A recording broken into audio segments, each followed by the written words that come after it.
The White House is the one place where life is timed down to the very second. What looks like routine is actually a controlled disorder scripted by President Trump himself. Every detail, every meeting, every word is planned with military precision. But when the president's name is Donald J. Trump, the usual rules collapses. Because then the schedule doesn't follow the clock, it bends to his chaos.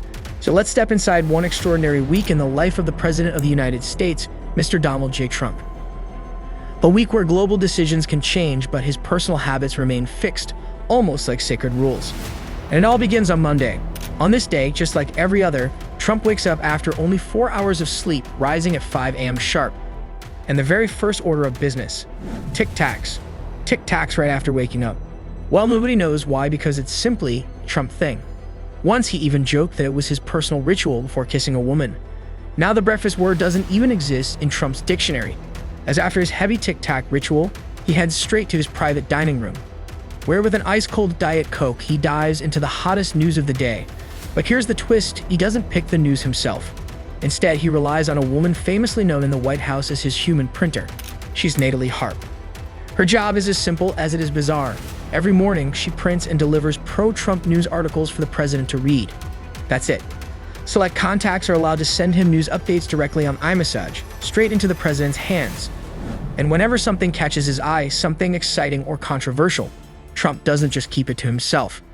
He blasts it out on his own social media platform, Truth Social. Like, for example, take April 4th, 2025 at exactly 8:25 a.m.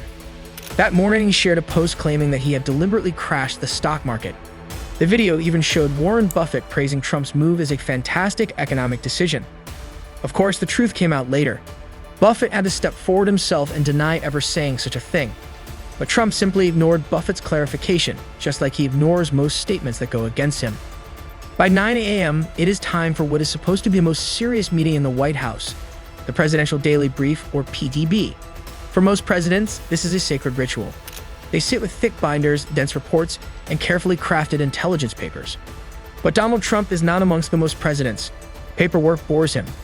What he wants are highlights, drama, and the juicy stuff.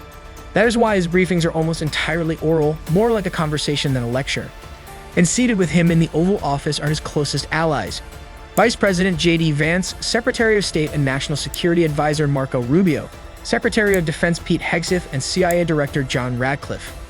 Only these few people are allowed in the briefing because Trump rarely trusts the wider intelligence community. And as soon as the briefing ends, his command is simple: give me the stuff. If you are thinking this stuff is some secret intelligence file, then you are wrong. The stuff is nothing else but Purell. One of his aides always keeps the bottle ready, and from time to time, Trump's hands are sanitized on the spot. The American president, whose decisions make world leaders nervous, is himself terrified of germs. His staff is strictly instructed never to cough or sneeze in the same room as him. One wrong move and you are out. Like in June 2019, McMulvaney was asked to leave the Oval Office just for coughing. Then at 10:30 begins what Trump calls executive time. For other presidents, this is meeting time, but for Donald Trump, it is a completely different world. This is when he goes completely off script. Random phone calls, surprise visitors, and sudden decisions, all depending on his mood. Like this very Monday, when he suddenly decided to impose tariffs on China and India. Now, Trump may skip breakfast, but when it comes to lunch, he's very particular. Sources say he loves meatloaf, or if not that, an overcooked steak with ketchup. After lunch comes more executive time. And during this window, no one can predict what decision the American president might take. By 6 p.m., Trump usually returns to his residence. Dinner for him is not fancy. It is fast food. Sometimes KFC, sometimes Burger King, and very often McDonald's. And if you think it is because of the taste, you are wrong. For Trump, the logic is hygiene. In his words, a single bad burger can ruin McDonald's reputation. That pressure, he believes, makes their food cleaner than anything a high-end restaurant could serve. Now, how much sense this makes to you, I don't know, but for Trump, is perfect logic. His nights end well past midnight with more Fox News, more phone calls, and an endless stream of Truth Social posts. Then Tuesday morning begins with executive orders, stacks of papers, bold Sharpie signatures, and plenty of showmanship in front of the cameras. But the real action of the day was just one moment. A conversation with French President Emmanuel Macron. Or rather, an argument. The clash was over NATO and Ukraine funding.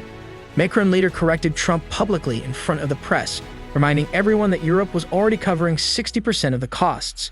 If that is what he said on camera, imagine the fire on that private call. After the heated debate, Trump cooled his temper at the White House golf area putting green. It was not as glamorous as his Mar-a-Lago resort, but it still gave the media plenty of photos, a little golf, and then the usual evening routine of fast food, news, and social media. Wednesday morning seemed normal at first, but Trump is never far from a surprise.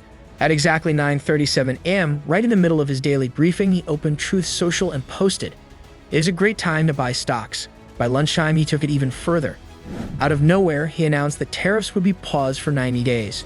The news shocked not just other countries, but even his own staff because they had never planned for it. The market surged and his team scrambled. And that's Trump's executive time in its purest form.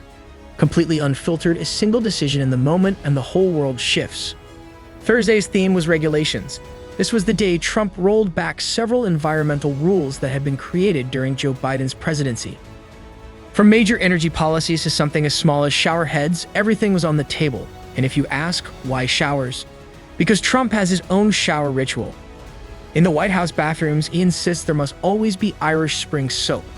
And if that bar of soap gets worn down and becomes tiny, it still cannot be thrown away. The right to discard it belongs to Trump alone.